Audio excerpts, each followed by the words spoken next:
My name is Heather Feather. I am the owner of Rare Bird Medicine, and today's topic is bad blood. We've had people throughout the annals of history have bad blood between each other. And a lot of times that bad blood that's being exchanged between one another comes from one tribe to another.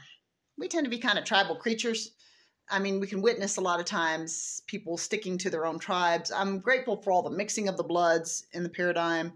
I love to see divergent cultures come together. It's always been something that I feel like, yes, more of that, please. Stop separating yourself into your own culture. I get it. Like Nation of Islam, dude, you guys, I get it. I can see throughout history, there's a quality that's present pretty universally where white blood is a bad blood. You've got Hitler, Nazi Germany, talking about Aryan or being white being the supreme way to be, and 6 million lives being lost because of that bad white blood being a problem to all these beautiful people, these beautiful souls, these beautiful lives. You've got natives that were the only true Americans, the people of the Americas, which are called natives of these lands, that were slaughtered by marauders that came over here, immigrants. So if you're not a native, you're an immigrant. And those immigrants came in and just slaughtered the natives and then called them savages and then gave them smallpox blankets and then ripped them from their land and made them walk the Trail of Tears 55 years after we took over their homes. You've got serial killers, pretty universally white people. Not always, but the math is pretty high on that one. You've got kids shooting up schools, white kids. You've got all the Christian murders that happened of the witches. A lot of white people did that. A lot of white people did that. You know, there's just this long, terrible history of what it means to be white. So if you're white, you're the bad guy. And it's not, you know, we don't ever talk about that. We're just talking about white people having privilege. We're not talking about what it means if you're actually a good person with a good heart and a good soul and you're an evolved being in a white flesh costume and you've had much suffering and you've had people constantly beat you down and you've been poor and you've been assaulted and you've been, you know, abused and you've been misused and you've been dealing with trauma. We're just talking about the privilege, but we're not talking about what it means to universally be the bad guy, as if every culture has not at some point been biased against other cultures, as if that's not some kind of primal normative in the human paradigm where it's like, you're not like me, so I'm going to judge you. You know, we see this a lot with Christians. So Christianity, if you're following Yeshua ben Joseph, Jesus the Christed one, you beautiful brown man, if we're following his teachings were 70 times 7 forgive. Why do you think he would have us forgive so many times? 490 times? Jesus, that's a bunch, because we're so judgmental. And what he's trying to say is, like, if you're judging, you're out of accord with the truth of the Lord and you need to get back in alignment. Well, what do a lot of Christians do? Judge homosexuality, judge, they have transphobia a lot of times. They sometimes can have xenophobia too. You know, some Christian cultures out in these small neck of the wood towns. And that's not what Jesus taught. He love thy neighbor. You know what I mean? It wasn't like judge thy neighbor, judge them, you know, tell them what to do, tell them how to be. So a lot of people are taking their spiritual text and they're using it to justify their judgment systems and be oppressive, judgmental, attacking, rather than being love, which is the teaching that the masters taught, which is to be love. And they're not owning that. They're not owning the fact that you're being transphobic, homophobic, you know what I mean? It's like, you are taking only the part of the text that justifies your very low vibration separatist philosophy and justifying your separatist philosophy, and you're completely ignoring the parts of the spiritual text from your Savior, Jesus is Lord, that says, don't do that, what you're doing over there. Don't do this thing that you're doing with your left hand and stop ignoring your right hand. You know, like, focus up. Let's bring it together, everybody. So there are a lot of different ways that humans will use their labels to oppress others. And one of the ways we're doing that and have been doing that in the modern age is just like to call everything white privilege, white supremacy, white racism. Every culture has the ability to be racist. I've faced plenty of racism for being white. I've watched someone next to me sing praises over somebody that is of their same culture while they're having out loud conversations about the terribleness of whiteness. Like, that is really ugly way to be towards me, because you don't know my soul. For all you know, this is the only lifetime I've ever done white. Like, I'm not a YOLOer, and I'm not a here. I can only be here now, Heather Mackey, in this one vessel. From my perspective, all of life is connected. It always has been. So the reason we shouldn't judge our friend, our brother, our enemy, our neighbor, this over there, that over there, this which I can't understand, this label that I don't hold. I don't hold the label of being man. Let me not judge men. Just because I don't have a penis on this vessel does not justify me attacking men, because it is not warranted. The fundamental issue with racism is taking an entire culture and making them bad. And if you're doing that with white people, you're not the answer. You're not the answer. If I am wanting women to be valued, paid, an equal amount, or to be honored in a conversation instead of like, that's nice, sweetie, the men are talking, or whatever, then I can't get there by just becoming an oppressor of men in my speech and being hateful, because the thing I seek is out of reach. I'm constantly out of reach from the place I'm trying to aim, which is equality. So if we want equality, feminism means equality of the sexes. Well, let's think, as we bring this topic to the table, what do men have to deal with? Well, they're taught they can be angry or happy. They're not supposed to be sad. We consider men weak if they're sad. We consider them often undesirable if they're nice. Like, get your shit together, heteronormative women. If you want to truly be with the nice guy, then stop putting up with the bully. Be like, you need to get it together, brother. You know what I mean? So, it's easy to like sit and just be like, well, if those people over there would stop being the freaking worst, and I get it, like there's a lot of ways that white people have been the worst. I'm reminded all the time of how my blood is the worst.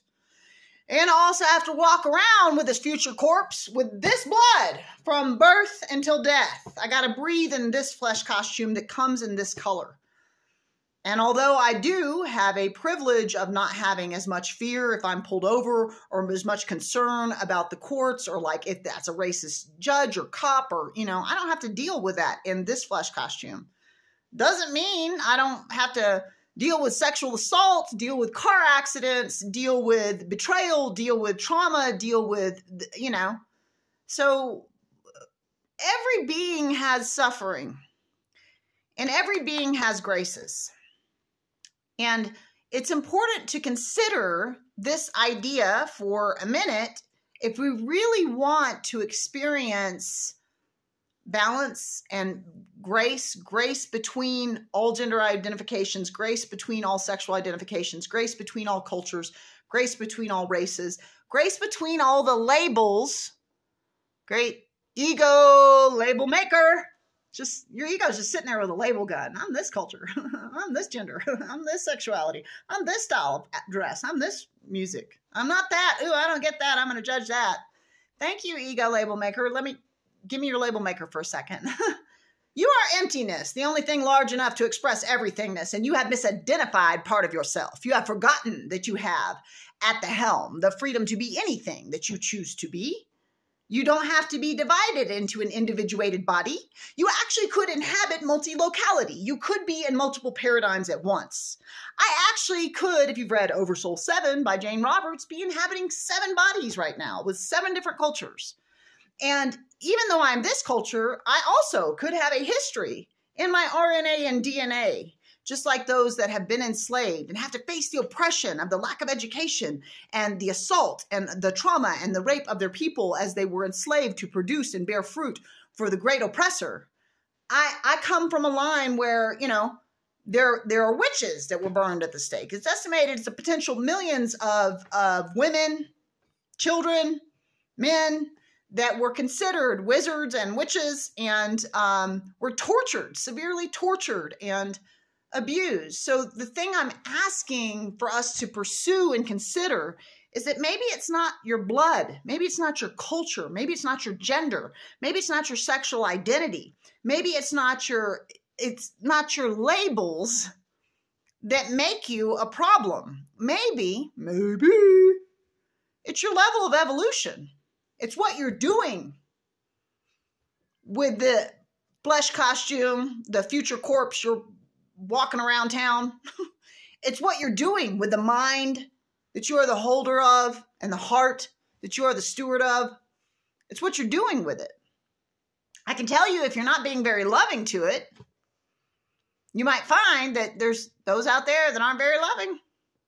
Not very loving to you.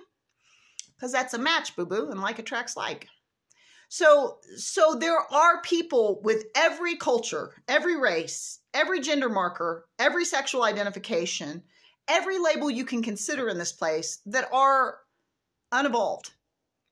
They're making unloving, separatist choices in the way they speak and what they teach and what they offer. They are being a problem. If what we seek is peace, if what we seek is harmony, if what we seek is grace, if what we seek is union and communion in this place, and there are those with every label that you can consider, trans, genderqueer, Black, Native, it doesn't matter. Every label, male, white male, that are a grace, that are a gift, that are a medicine in this place, that are an offering. You can look through history and you can pick any label and you will find someone throughout the timeline, probably many people if you're really taking a look, that were a gift with that label that gets identified quantifiably as just problem. And that's really what racism is. Asian racism. Oh, they're good at math and they are bad drivers. This is Asian racism is a problem. You know what I mean? It's not, but this identification is not universally true. There are some drivers in this world that are some of the best. There are some drifters. There are some people that, can drive way better than Heather Mackey ever could that are Asian. It's so ignorant. That's what racism is. It's where we take one blood, we take one gender, we take one sexual expression, and we just go, it's all bad because I don't understand it. Christians have done that with, a lot of Christians have done that with homosexuality and the trans community a bunch. And it's just okay, so you're taking this part of the Bible to justify your judgment and separation, but you're completely ignoring 70 times 7 forgive. You're completely ignoring judge not lest ye be judged. So you're just going to take the context of the Bible that justifies you being a separatist person, and you're going to feel validated in how Christian you are? Okay, well, it's an option. We all have free will. You get to do what you want to do. We all have free will. There will always be those with every type of label you can conceive of that are a problem. I know trans people that are extremely physically, emotionally, and mentally abusive in their relationships. And I know trans people that are difference makers. And they are making a huge difference in how they respond to hate speech and awakening. You know what? If you didn't hate yourself so much, you wouldn't need to come over here and hate on me. And they're shaking it up, waking it up here in the web of life. Thank you, difference makers. So the suggestion I'm making today is that it's not a given label you assign to that future corpse flesh costume that makes them a problem. It is the individual. It is the individual being with the individual consciousness, the individual heart, the individual choices, what we choose to do with the poison. Are we going to make antidote? Are we going to make medicine? Are we going to be the answer, which is love? Or are we going to be more problem? So it is the individual. It's not the label. If we really want to step away from these biases, then for me, it's about never choosing to speak against men, speak against, you know what I mean? Wherever it is. It's I don't want to do that. I know some really great men. That's a crazy conversation Heather's not going to be a part of, boo-boo. You can always subscribe to Rare Bird Medicine on YouTube, like and comment. I'd love to hear your thoughts. I'm always trying to look at stuff from a different part of the prismatic approach of this crystalline life we've got here. And I'd love to hear your thoughts too. Also always have services available at rarebirdmedicine.com. Blessed be.